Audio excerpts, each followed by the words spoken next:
आज अपन बात करेंगे फ्रांसीसी। देखिए, फ्रांसीसी की बात करें, यूरोपीय कंपनियों में फ्रांस की कंपनी सबसे अंत में आई थी। ये ध्यान रखना है कि अंत में आई थी फ्रांसीसी कंपनी। लुई 14वें के मंत्री का नाम है कोलबर्ट ने 1664 में फ्रेंच ईस्ट इंडिया कंपनी।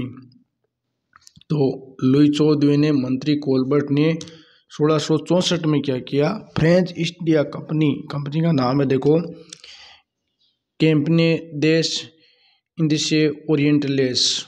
क्या नाम है? कैंपने देश इंडिसे ओरिएंटलेस की स्थापना की थी।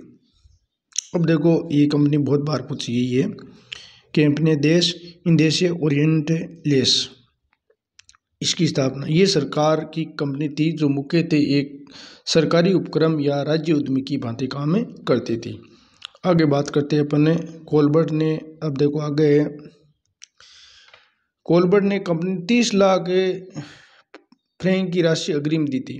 तो कोलबर्ट ने कंपनी 30 लाख फ्रैंक की राशि अग्रिम दी तथा प्रथम 10 वर्षों में कंपनी को होने वाले किसी प्रकार के नुकसान की भरपाई का राज्य सरकार द्वारा किए जाने वाला आश्वासन दिया गया था।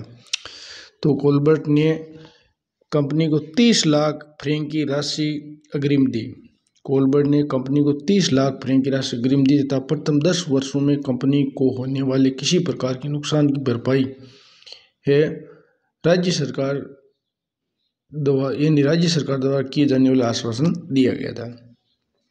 1668 में फ्रांसिस कैरो यानी फ्रैंकाइस कैरोन, क्या नाम है? 1668 में फ्रांसिस कैरो या फ्रैंकाइस कैरोन ने सूरत में पहली फ्रेंच व्यापारी के कारखाने की स्थापना की थी। 1668 में, यह आपको ध्यान रखना है, सूरत में पहला फ्रेंच व्यापारी कारखाने की स्थापना की थी फ्रांसिस कैरो या फ्रैंकाइस कैरोन ने। आगे बात करते हैं अपन। देखिए, 1669 में मरकारा ने गोलकुंडा के सुल्तान से अनुमति लेकर मछलीपट्टनम में दूसरी फ्रेंच फैक्ट्री की स्थापना की थी। तो मरकारा ने गोलकुंडा के सुल्तान से अनुमति लेकर के मछलीपट्टनम में दूसरी फ्रेंच फैक्ट्री की स्थापना की थी।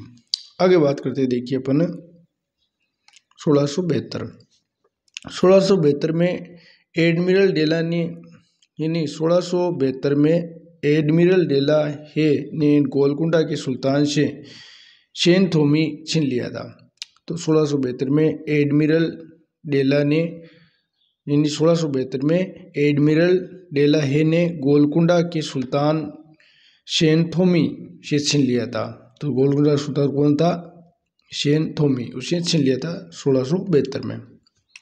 अब देखो आगे बात करें, 1673 में फ्रैंको मार्टिन ने विलकोंडापुर के सूबेदार शेर खान लोदी से यानी पुडुचेरी नामक गांव प्राप्त कर और वहाँ 1674 में पांडिचेरी नामक तीसरी फ्रेंच बस्ती बसाई। और फ्रैंको मार्टिन पांडिचेरी का प्रथम गवर्नर था। ये इंपॉर्टेंट है, फ्रैंको मार्टिन पांडिचेरी का प्रथम गवर्नर था। इसकी बात करते हैं तो देखिए, 1673 में फ्रैंको मार्टिन विलकोंडापुर के सूबेदार शेर खान लोदी से पुडुचेरी नामक गांव प्राप्त कर 1674 में वहाँ पर पांडिचेरी नामक तीसरी फ्रेंच बस्ती बसाई थी। और फ्रैंको मार्टिन पांडिचेरी का प्रथम गवर्नर था। ये इंपॉर्टेंट है इसमें। अब देखो, फ्रांसीसी कंपनी का मुख्यालय पांडिचेरी था। कौन सा था? पांडिचेरी था मुख्यालय। आगे बात करते हैं बंगाल। तो देखो, बंगाल के मुगल सूबेदार शाहिद खान द्वारा 1674 में दी गई जगह पर 1690 से 92 से चंद्रगढ़ नामक बस्ती बसाई थी। तो बंगाल में बात करें तो देखो, सूबेदार शाहिद खान 1674 में दी गई जगह पर 1690 और 92 में चंद्रनगर नामक बस्ती बसाई थी। और चंद्रनगर की बस्ती को गुस्टाउस फोर्ट भी कहा जाता है, यानी चंद्रनगर बस्ती को गुस्टाउस फोर्ट यानी फोर्ट भी कहा जाता है। अब आगे बात करते हैं, 1701 में पांडिचेरी पूर्व में फ्रेंच बस्तियों का मुख्यालय बना। तो 1701 में पांडिचेरी पूर्व में फ्रेंच बस्तियों का क्या बना था? मुख्यालय बना था। फ्रांसिस मार्टिन को भारत में कंपनी का महानिदेशक बनाया। तो फ्रांसिस मार्टिन को भारत में कंपनी का क्या बनाया था? महानिदेशक बनाया था। अब देखो, फ्रैंको मार्टिन द्वारा पांडिचेरी में फोर्ट लुई का निर्माण किया। तो फ्रैंको मार्टिन द्वारा पांडिचेरी में फोर्ट लुई का निर्माण कराया था। फ्रैंको मार्टिन द्वारा पांडिचेरी में फोर्ट लुई का निर्माण कराया था। अब देखो पांडिचेरी को 1693 में डच्चू ने जीत लिया था। तो पांडिचेरी को 1693 में किसने, डच्चू ने जीत लिया था। 1697 में रिजवी की संधि द्वारा ये फ्रांसिस को लौटा दिए गए थे। तो पांडिचेरी को 1693 में डच्चू ने जीत लिया था। 1693 में 1697 में रिजवी की संधि द्वारा फ्रांसीसियों को लौटा दिया। ये संधि हुई थी रिजवी की संधि, इंपॉर्टेंट है ये। 1697 में रिजवी की संधि द्वारा फ्रांसीसियों को वापस लौटा दिया गया था, है ना। तो ये पांडिचेरी को 1696 में किसने, ये 1693 में किसने जीत लिया, डच्चू ने। और किंतु 1697 की जो संधि हुई तो उसमें क्या है, रिजवी की संधि के तहत फ्रांसीसियों को वापस लौटा दिया गया था। अब देखो बात करते हैं 1720 में कंपनी का इंडीज की चिरस्थायी कंपनी के रूप में पुनर्निर्माण हुआ था। तो 1720 में कंपनी का इंडीज चिरस्थायी कंपनी के रूप में पुनर्निर्माण हुआ था। 1720 में जॉन लो गवर्नर बनकर आया और फ्रेंच लोगों को 1721 ईस्वी में मॉरिशस और 1725 में मालाबार स्थित माई तथा 1739 में करिकाल जीता था। 1720 में जॉन लो गवर्नर बनकर आया और फ्रेंच लोगों ने 1721 में मॉरिशस और 1725 में मालाबार स्थित माई और 1739 में करिकाल जीता था। अब देखो बात करते हैं अपन इसकी। 1735 ईस्वी में ड्यूमा गवर्नर बना। 1735 में ड्यूमा गवर्नर बना। इसके समय कर्नाटक पर मराठा रघुजी भोसले का आक्रमण हुआ था। तो उसके समय रघुजी भोसले का आक्रमण हुआ जिसमें कर्नाटक का नवाब दोस्त अली मारा गया और जो फ्रांसीसी का मित्र था ये। तो यहाँ पर कर्नाटक का नवाब दोस्त अली मारा गया था और जो इसका फ्रांसीसी का मित्र था।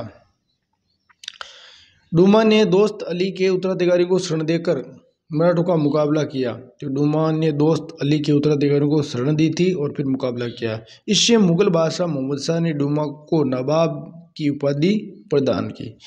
इससे मुगल बादशाह कौन था, मोहम्मद शाह, उन्हें डूमा को क्या, नवाब की उपाधि दी। और हैदराबाद के निजाम उल मुल्क डूमा ने डूमा को खिलत भेजी। तो हैदराबाद का निजाम उल मुल्क है, डूमा को क्या भेजी थी, खिलत, एक उपाधि है ये। देखो अब देखो बात करते हैं अपन, इधर नहीं है ना, इधर देखो ये। अब हम बात करेंगे देखो डुप्ले की। ये डुप्ले का क्वेश्चन है, पूछा ही जाता है ये। देखिए डुप्ले 1741 से 42 में पांडिचेरी का गवर्नर बनने से पहले चंद्रनगर का गवर्नर था। तो 1791 में यानी 42 के बीच पांडिचेरी गवर्नर बनने से चंद्रनगर का गवर्नर था ये। डुप्ले पहला व्यक्ति था जिसने भारत में यूरोपीय साम्राज्य यानी उपनिवेशवाद की नींव रखी। तो डुप्ले ऐसा पहले व्यक्ति था जिसने भारत में यूरोपीय साम्राज्य उपनिवेश की नींव रखने वाला पहला व्यक्ति था ये। और पहली बार यूरोपीय सेना को भारतीय राजदरबार में भारतीय खर्चे पर नियुक्त करवाया था। ये ऐसा पहले व्यक्ति था, यानी पहली बार यूरोपीय सेना को भारतीय राजदरबार में भारतीय खर्चे पर उन्होंने क्या है कि नियुक्त करवाया था। आगे बात करते देखिए, उसने पहली बार हथकंडे प्रयोग किए जो भारत को जीतने के लिए अंग्रेजों के मार्गदर्शक बने थे। तो उसने पहली बार हथकंडे प्रयोग किए तो भारत को जीतने के लिए अंग्रेजों के मार्गदर्शक भी बने। मैकाले के अनुसार डुप्ले पहला व्यक्ति था जिसने अनुभव किया कि भारत को मुगल साम्राज्य के खंडर ऊपर एक यूरोपीय साम्राज्य बनाया जा सकता है। ये कोटेशन बहुत बार पूछी गई है। ये मैकाले ने कहा कि डुप्ले पहले व्यक्ति था जिसने अनुभव किया कि भारत में मुगल साम्राज्य टूट गया है ना, तो एक यूरोपीय साम्राज्य यहाँ बनाया जा सकता है, ऐसा उन्होंने कहा था। अब देखो बात करते हैं अपन, प्रारंभ में फ्रेंच कंपनी की स्थापना व्यापारिक उद्देश्यों के लिए की गई थी। प्रारंभ में फ्रेंच कंपनी की स्थापना किस उद्देश्य के लिए की थी, व्यापारिक उद्देश्यों के लिए। किंतु डुप्ले के गवर्नर बनने के बाद फ्रेंच कंपनी भारतीय राजनीति में सक्रिय हो गई। तो फ्रेंच कंपनी भारतीय राजनीति में क्या हो गई, सक्रिय हो गई थी। अतः अंग्रेजों और फ्रांसीसियों युद्ध हुआ, यानी अंग्रेजों और फ्रांसीसियों के बीच में क्या होता है, जिसे कर्नाटक युद्ध के नाम से जाना जाता है। तो देखो दोबारा देखिए इसको, प्रारंभ में फ्रेंच कंपनी की स्थापना व्यापारिक उद्देश्यों के लिए की गई थी, किंतु डुप्ले गवर्नर बनने के बाद फ्रेंच कंपनी है भारतीय राजनीति में सक्रिय हो गई। डुप्ले है और राजनीति में ज़्यादा भाग लेने लगे। अतः अंग्रेज अंग्रेजों और फ्रांसीसियों की युद्ध हुआ था, अंग्रेजों और फ्रांसीसियों के बीच में युद्ध हुआ, वो कर्नाटक युद्ध के नाम से जाना जाता है। आगे बात करते हैं कोरोमंडल तट केरल के पास में ये, और कर्नाटक के लिए अंग्रेजों और फ्रांसीसियों की कंपनी 20 वर्षों तक 3 युद्ध हुए। तो कोरोमंडल तट पर कर्नाटक के लिए अंग्रेजों और फ्रांसीसियों के बीच 20 वर्ष तक यहाँ पर युद्ध हुए थे अंग्रेजों और फ्रांसीसियों के बीच में। अब देखो आगे बात करते हैं अपन है कि इस समय कर्नाटक दक्कन के सूबेदार हैदराबाद के नियंत्रण में था। उस समय कर्नाटक दक्कन के सूबेदार के नियंत्रण में था और 1715-74 में तक लुई 15वां फ्रांस का सम्राट बना था।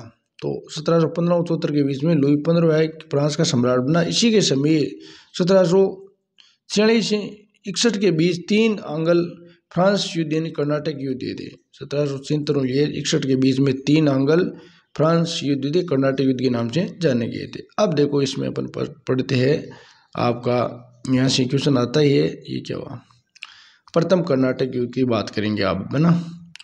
तो देखो प्रथम कर्नाटक युद्ध की बात करें तो 1746 से 48 तक चला था। ये क्वेश्चन बहुत बार पूछा गया, एग्जाम याद रखना। प्रथम कर्नाटक युद्ध का तात्कालिक कारण था अंग्रेज कैप्टन बर्नेट द्वारा फ्रांसीसी जहाजों पर अधिकार कर लेना। तो प्रथम कर्नाटक युद्ध का तत्कालिक कारण था अंग्रेज कैप्टन बर्नेट द्वारा फ्रांसीसी जहाजों पर क्या कर लेना, अधिकार कर लेना। ये युद्ध ऑस्ट्रिया के उत्तराधिकारी युद्ध इंग्लैंड और फ्रांस के बीच का परिणाम था। तो ये युद्ध किस कारण से, इंग्लैंड और फ्रांस के बीच की युद्ध है, ऑस्ट्रिया के उत्तराधिकारी युद्ध इंग्लैंड और फ्रांस के बीच का परिणाम था ये। तो तत्कालिक कैप्टन बर्नेट द्वारा फ्रांसीसी जहाजों पर अधिकार कर लेना, ये इसका कारण था। अब देखो बात करते हैं अपने डुप्ले ने मॉरिशस यानी पोर्ट लुइस के फ्रेंच गवर्नर ला बुदने के सहयोग से मद्रास के गवर्नर मोर्स को 1746 में पराजित कर आत्मसमर्पण के लिए बाध्य किया। देखो डुप्ले ने मॉरिशस यानी पोर्ट लुइस के फ्रेंच गवर्नर ला बुदने के सहयोग से, फ्रेंच गवर्नर कौन था, ला बुदने के सहयोग से मद्रास का गवर्नर था मोर्स को 1746 में पराजित कर आत्मसमर्पण के लिए बाध्य कर दिया था। अब देखो अपन बात करते हैं कि मद्रास पर फ्रांसीसी अधिकार के बाद डुप्ले और ला बुदने के बीच मतभेद हो गए। अब वो जीत तो गए लेकिन डुप्ले और बुदने के बीच में क्या हो गए थे, मतभेद हो गए थे। डुप्ले मद्रास पर अधिकार बनाए रखना चाहता था। डुप्ले किस पर अधिकार रखना चाहता था, मद्रास पर। और जबकि ला बुदने ने 12 लाख पौंड लेकर मद्रास अंग्रेजों को वापस सौंप दिया था। तो ला बुदने 12 लाख वो जो है पेगोडा लेकर के मद्रास अंग्रेजों को वापस सौंप दिया था। अब आगे बात करते हैं अपन, देखिए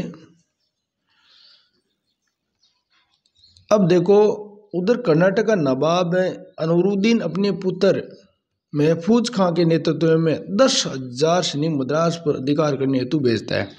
तो इधर कर्नाटक का नवाब कौन है, अनवरुद्दीन अपने पुत्र महफूज खां के नेतृत्व में 10,000 सैनिक मद्रास पर के लिए भेजते हैं। और उधर डुप्ले पुनः मद्रास पर अधिकार करने को लेकर कैप्टन पैराडाइज के नेतृत्व में सेना तैनात करता है। तो इधर डुप्ले भी तैयार रहता है वो मद्रास पर अधिकार करने के लिए, किसको, कैप्टन पैराडाइज के नेतृत्व में वो सेना तैनात करता है डुप्ले। अब देखो आगे बात करते हैं अपन कैप्टन पैराडाइज के नेतृत्व में। कैप्टन पैराडाइज के नेतृत्व में फ्रांसीसी सेना 1747 में अडियार या सेंट थोमे के युद्ध में अडियार नदी के किनारे महफूज खां के नेतृत्व में वाली कर्नाटक के नवाब अनवरुद्दीन की सेना को पराजित किया। और यानी अनवरुद्दीन अंग्रेज के पक्ष में था। इसको दोबारा देखिए आप, कैप्टन पैराडाइज के नेतृत्व में फ्रांसीसी सेना ने 1747 में अडियार या सेंट थोमे के युद्ध में यानी सेंट थोमे के युद्ध की बात करें, अडियार नदी के किनारे पर था ये सेंट थोमे में महफूज खां के नेतृत्व में वाली कर्नाटक के नवाब अनवरुद्दीन की सेना को पराजित किया था। अब देखो अनवरुद्दीन अंग्रेजों के पक्ष में था। अब देखो आगे बात करें 1746 में डुप्ले मद्रास का घेरा डालकर उसे जीत लिया था। ये क्वेश्चन बहुत बार पूछा गया है जो है ना, 1746 डुप्ले ने मद्रास को घेरा डाल के कब जीता था, 1746 में। अब देखो आगे अपन बात करते हैं, देखिए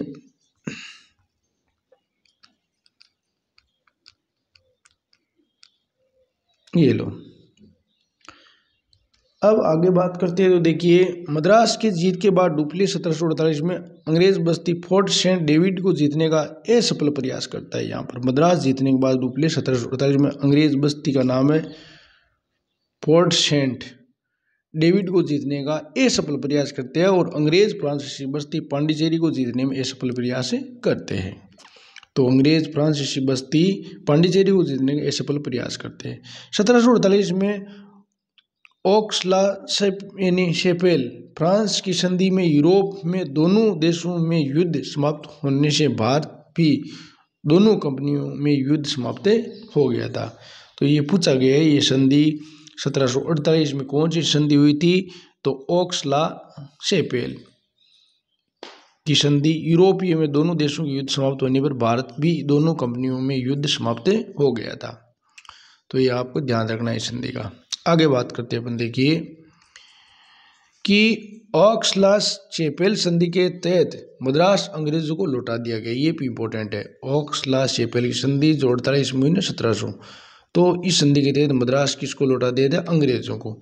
और बदले में फ्रांस को अंग्रेज उत्तरी अमेरिका के लुइस बर्ग देते हैं।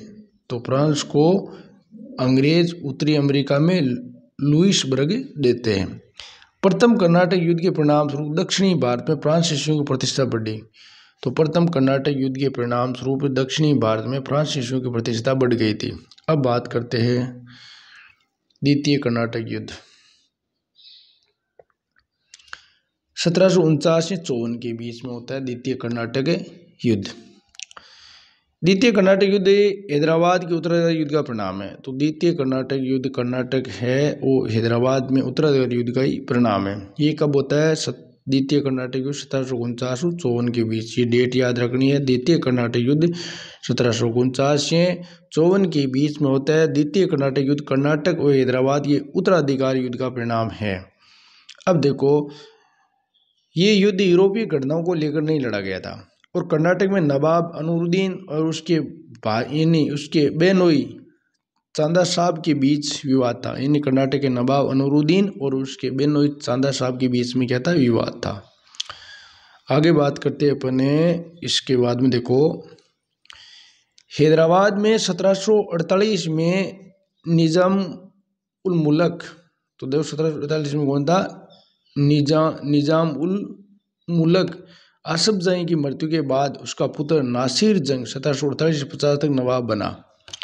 तो हैदराबाद में 1748 में निजाम उल मुल्क आसफ जंग की मृत्यु के बाद उसका पुत्र नासिर जंग है वो यहाँ पर नवाब बनता है। किंतु नासिर जंग के भतीजे आसफ जंग का पुत्र मुजफ्फर जंग ने इस दावे को चुनौती दी। तो मुजफ्फर जंग ने ये चुनौती दी अपने भतीजे के मुजफ्फर जंग ने उसने दावे की चुनौती दी।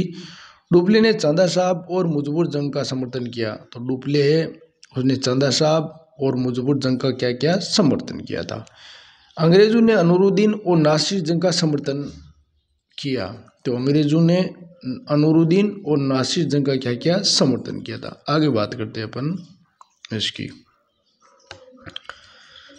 चांदा साहब ने 1749 में फ्रांसीसी और मुजफ्फर जंग को सहायता से अंबर के युद्ध में अनूरुद्दीन को पराजित कर दिया। ये क्वेश्चन पूछा गया, अंबर का युद्ध कब हुआ था? 1749 में फ्रांसीसी और मुजफ्फर जंग को सहायता से। तो फ्रांसीसियों और मुजफ्फर जंग की सहायता से अंबर के युद्ध में अनूरुद्दीन को क्या कर दिया? पराजित कर दिया। पराजित कर उसको मार भी डाला था। उधर कुटबा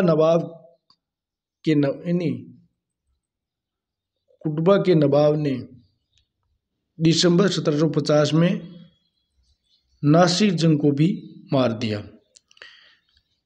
तो अंबर के युद्ध में अनूरुद्दीन को पराजित कर मार डाला। उधर कुटबा के नवाब ने दिसंबर 1750 में नासिर जंग को क्या कर दिया था? मार डाल दिया था। अब बात करते हैं अपन आगे। मुजफ्फर जंग दक्कन हैदराबाद का सूबेदार बन गया और चांदा साहब कर्नाटक के नवाब बन गए थे। तो चांदा साहब कर्नाटक का, मुजफ्फर जंग हैदराबाद का सूबेदार बनाया गया था। आगे बात करते देखिए। कर्नाटक के नवाब बन गए। इसके साथ डुप्ले की शक्ति चरम पर पहुंच गई। डुप्ले बहुत शक्तिशाली हो गया था। मुजफ्फर जंग ने डुप्ले को 20 लाख रुपए के साथ एक जागीर भी दी। तो मुजफ्फर जंग ने डुप्ले को 20 लाख रुपए में एक क्या दी थी? जागीर भी दी। और जफर जंग की उपाधि दी और डुप्ले को कृष्णा नदी के दक्षिण से लेकर कन्याकुमारी तक क्षेत्र का गवर्नर बनाया गया। अब देखो डुप्ले इतनी शक्ति बढ़ गई कि उसको कृष्णा नदी है दक्षिण की, उससे लेकर कन्याकुमारी है वहां तक उसको गवर्नर बनाया। इसके अतिरिक्त फ्रांसीसी कंपनी को मछलीपट्टनम का नगर और पांडिचेरी के निकट जमीन पुरस्कार में मिली थी। तो उसको मछलीपट्टनम का नगर और पांडिचेरी के जमीन निकट उसको पुरस्कार में मिली थी। अब देखो आगे बात करते हैं। मुगल सम्राट आलमगीर द्वितीय ने डुप्ले को नवाब खां की उपाधि दी। तो डुप्ले को मुगल सम्राट आलमगीर द्वितीय ने डुप्ले को कौन सी उपाधि दी?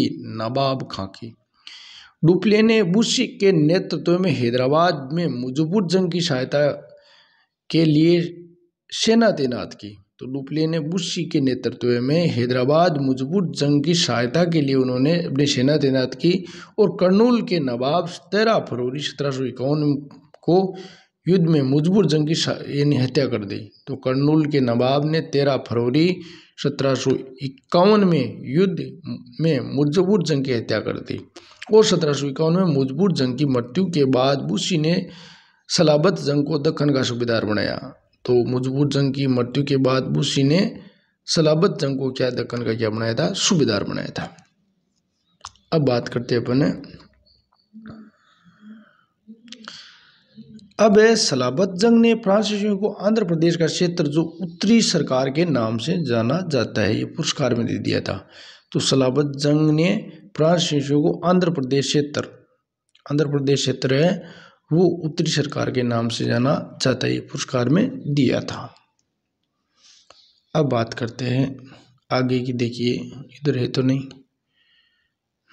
अब देखो बच्चों बोर्ड है नहीं, लेकिन अब पीडीएफ नहीं पढ़ना पड़ रहा है, जब आगे बाद में देखेंगे बोर्ड का मामले में। देखो अब देखो प्रयास किया और ये क्या हो गया यानी लाली। अब देखो इसमें पीछे छोड़ तो नहीं गया ना, ये देखो हाँ बिल्कुल सही है, उत्तरी सरकार नाम से जाना जाता है। इधर है नहीं, देखिए इधर है ना। अब देखो आगे बात करते हैं अपन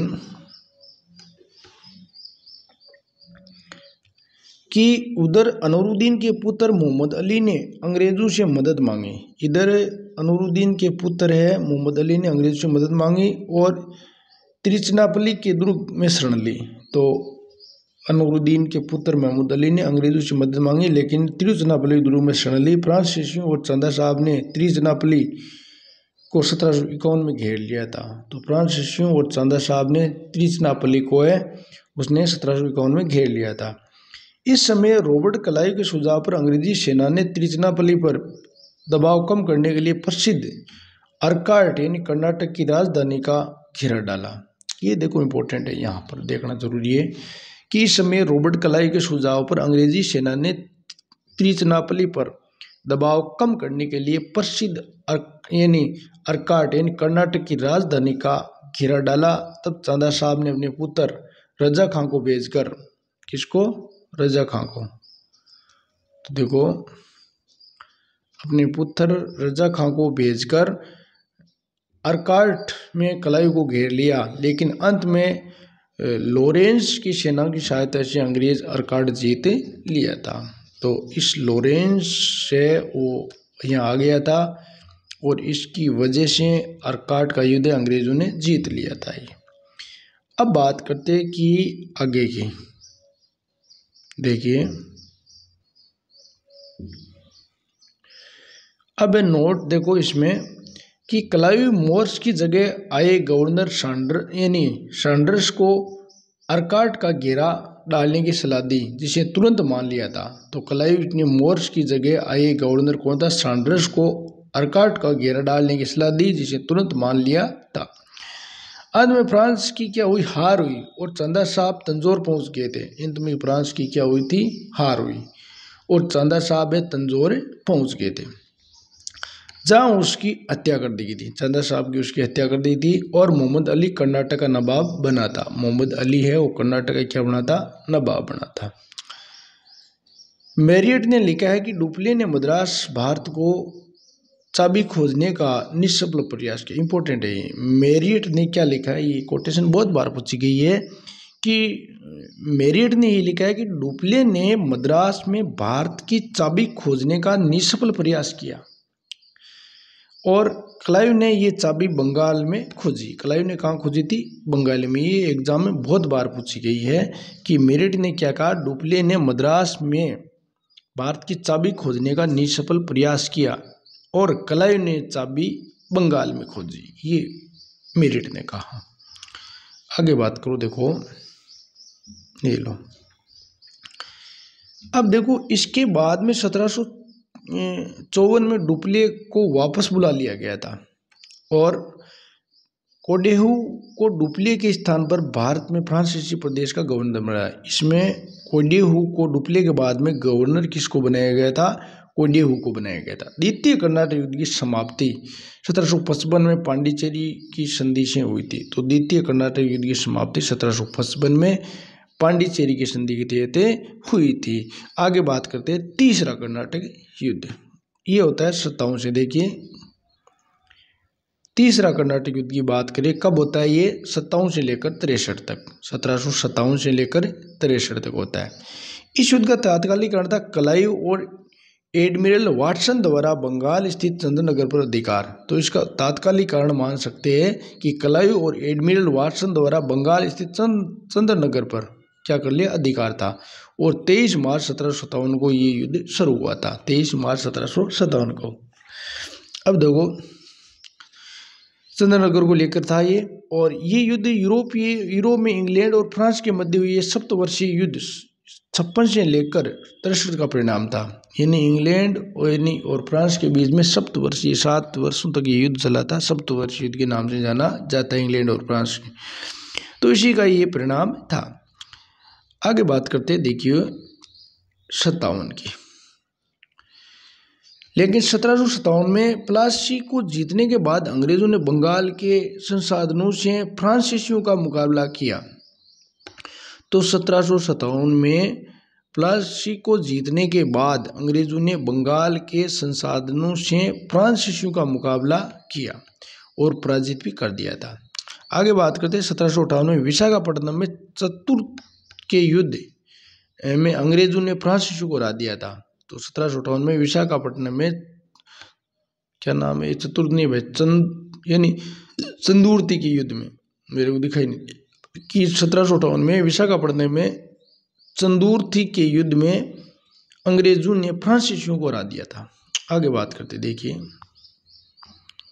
1760 में अंग्रेजी सेनापति सर आयरकूट ने लाली के नेतृत्व वाली फ्रांसीसी सेना वांडीवास नामक स्थान पर पराजित किया। ये क्वेश्चन बहुत बार पूछा गया है कि 1760 में अंग्रेज सेनापति सर आयरकूट ने लाली के नेतृत्व वाली फ्रांसीसी यानी लाली के नेतृत्व में फ्रांसीसी सेना को यानी वांडीवास नामक स्थान पर पराजित कर दिया था। कब? 1760 में वांडीवास नामक स्थान पर लाली के नेतृत्व सेना थी, फ्रांसीसी सेना को उन्होंने पराजित कर दिया।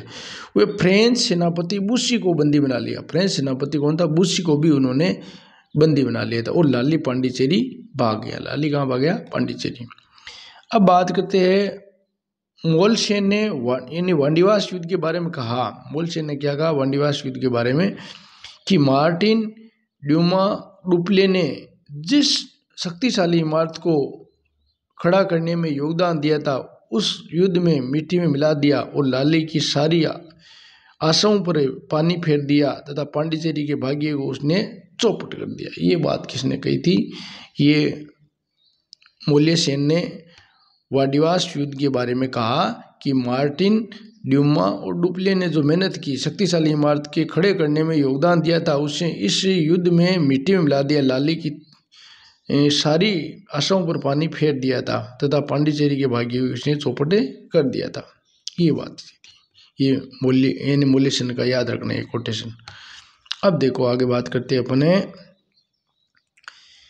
वांडीवास युद्ध में भारत ने फ्रांसीसी का भाग्य निर्णय कर दिया था। इस वांडीवास के युद्ध ने भारत में फ्रांसीसी का भाग्य निर्णय कर दिया एवं अंग्रेज आधिपत्य से फ्रांस की चुनौती समाप्त हो गई। तो अंग्रेजों ने ज़्यादा अधिकार कर लिया और फ्रांस की जो अधिकार है वो समाप्त हो गया। फ्रेंच सेनापति काउंट लेली ने मद्रास को जीतने का असफल प्रयास किया था। फ्रेंच सेनापति काउंट लेली ने मद्रास को जीतने में असफल क्या किया था, प्रयास किया था। आगे देखो, ये लो, अब देखो इसमें प्रयास किया ना, कितना टाइम हो गया। अब देखिए आगे बात करते हैं अपने कि लाली चिड़चिड़े और क्रोधी स्वभाव का था और लाली ने 1761 में अंग्रेजों के समकक्ष आत्मसमर्पण भी कर दिया था तथा बाद में फ्रांसीसी सेना ने मुकदमा चलाकर लाली को फांसी दे दी। बाद में फ्रांसीसी सेना ने मुकदमा चलाकर लाली को क्या कर दी था, फांसी दे दी थी। 1761 में पांडिचेरी पर अंग्रेजों ने अधिकार कर लिया था। ये इंपॉर्टेंट है, पांडिचेरी पर अंग्रेजों ने अधिकार कब किया, 1761 में। 1763 में पेरिस की संधि से यूरोप में सप्तवर्षीय युद्ध समाप्त होने पर भारत में भी समाप्त हो गया था। तो 1763 में पेरिस की संधि से यूरोप में सप्तवर्षीय युद्ध समाप्त होने पर भारत में भी समाप्त हो गया था। अब आगे बात करते हैं अपन, देखिए अब आगे कि युद्ध के अंत में 1763 में अंग्रेजों ने पांडिचेरी और अन्य कुछ प्रदेश फ्रांसीसियों को लौटा दिए थे। तो युद्ध के अंत में 1763 में अंग्रेजों ने पांडिचेरी और अन्य कुछ प्रदेश फ्रांसीसियों को लौटा दिए, किंतु उनकी किलेबंदी नहीं कर सकते थे। किलेबंदी उसे निर्माण कार्य या अन्य काम नहीं कर सकते थे। तीसरे कर्नाटक युद्ध में फ्रांसीसी की निर्णायक पराजय हुई थी और भारत में उनकी राजनीतिक महत्वाकांक्षा हमेशा के लिए समाप्त हो गई। तो तीसरे कर्नाटक युद्ध के कारण से भारत की उनकी राजनीतिक आकांक्षाएं फ्रांसीसियों की पूरी तरीके से यहाँ खत्म हो गई थी, समाप्त हो गई थी। अब देखो आगे बात करते हैं अपने यानी इसकी फिजियोक्रेट, फ्रांसीसी व्यापारी था। फिजियोक्रेट कौन था, फ्रांसीसी व्यापारी जो मुक्त व्यापार के समर्थक थे। 1771 में फ्रांस के सम्राट लुई 15वें ने फ्रांसीसी व्यापारी कंपनी को ही समाप्त कर दिया था। तो 1771 में फ्रांस के सम्राट लुई 15 था, उन्होंने फ्रांसीसी व्यापार कंपनी को ही समाप्त कर दिया था। अब देखो फ्रांसीसी कंपनी की असफलता के कारण क्या थे। देखिए असफलता के कारण, कंपनी पर अत्यधिक सरकारी नियंत्रण, कंपनी पर क्या था, अत्यधिक सरकारी नियंत्रण था और फ्रांसीसी सरकार का असहयोग, कंपनी पर ज़्यादातर सरकारी नियंत्रण था और फ्रांसीसी सरकार का असहयोग था, जिसने भारत में राजनीतिक शक्ति प्राप्त करने के महत्व को नहीं जाना और समय पर फ्रांसीसी सरकार द्वारा वित्तीय और सैनिक सहयोग नहीं दिया था। इस कारण से ये पराजित हो गई थी। आगे देखो और भी कई कारण है। देखिए दूसरा कारण क्या है, ये लो कि इंग्लैंड की नौसैनिक श्रेष्ठता, जो समुद्री सेना है ये इंग्लैंड की अच्छी थी और फ्रांसीसी सफलता का सबसे प्रमुख कारण ये था अंग्रेजों की शक्तिशाली नौसेना का होना। ये क्वेश्चन बहुत बार पूछे, अंग्रेज की जो नौसेना है, जो समुद्री सैनिक है, वो यहाँ पर मजबूत थे। अंग्रेजों की बंगाल में जीत, जिसके आधार पर अंग्रेजों का अपार धन क्षमता है, तो अंग्रेजों को बंगाल में जीते थे, उनको अधिक धन क्षमता मिली थी। फ्रांसीसी सेनापति की तुलना में अंग्रेजी सेनापति का अधिक ही कुशल होना, तो कुशल नेतृत्व था इनका अंग्रेजों का। पांचवा पॉइंट है फ्रांसीसी कंपनी का दुर्बल संगठन, जो संगठन है वो मजबूत नहीं था कंपनियों का। अब है डेनमार्क या डेनिश कह सकते हैं, ये देखो कब आते हैं। इसकी बात करें तो देखिए डेनमार्क की ईस्ट इंडिया कंपनी की स्थापना 1616 में हुई थी। कब हुई थी, 1616 में। और इस कंपनी ने 1620 ईस्वी में प्रथम डेनिश व्यापारिक समझौते द्वारा, यानी ये दिखाई नहीं दे रहा आपको, देखो अब दिखाई देगा कि 1620 में प्रथम डेनिश व्यापारिक समझौते पर यानी त्रावण को ये ना त्रेकोबार यानी तमिलनाडु में व्यापारिक कोठी स्थापना की। तो देखो इस समझौते पर त्रेकोबार यानी तमिलनाडु में व्यापारिक कोठी स्थापना की थी। कब, 1620 में। प्रथम डेनिश व्यापारिक समझौते द्वारा त्रेकोबार तमिलनाडु में व्यापारिक कोठी की स्थापना की तथा 1676 में श्रीरामपुर बंगाल में अपनी व्यापारिक कोठी की स्थापना की। आगे बात करते देखिए श्रीरामपुर यानी डेनमार्क की कंपनी का प्रमुख केंद्र और मुख्यालय था। श्रीरामपुर है डेनमार्क की कंपनी का प्रमुख, ये मुख्यालय पूछा जा सकता है, डेनमार्क कंपनी का प्रमुख केंद्र और मुख्यालय था श्रीरामपुर। 1845 में डेनमार्क ने अपनी भारतीय वाणिज्यिक कंपनी को अंग्रेजों को बेच दिया था। 1845 में डेनमार्क ने अपनी भारतीय वाणिज्यिक कंपनी को किसको बेच दिया, अंग्रेजों को। डेनिश कंपनी के लिए यानी मिशनरी क्रियाकलाप उनके व्यापार वाणिज्य कार्यों के अधिक महत्वपूर्ण थे। तो मिशनरी क्रियाकलाप है उनके वाणिज्य व्यापार के लिए अधिक महत्वपूर्ण थे। डेनिश कंपनी का व्यापार केवल चीन तक ही सीमित था। तो इस तरह अपने यूरोपीय कंपनियों के बारे में आज ये टॉपिक पूरा ख़त्म हो गया है। धन्यवाद। पढ़ने वालों का आप शेयर भी कर सकते हो और लगातार आधुनिक भारत को यहाँ पर पूरा कराया जाएगा। धन्यवाद।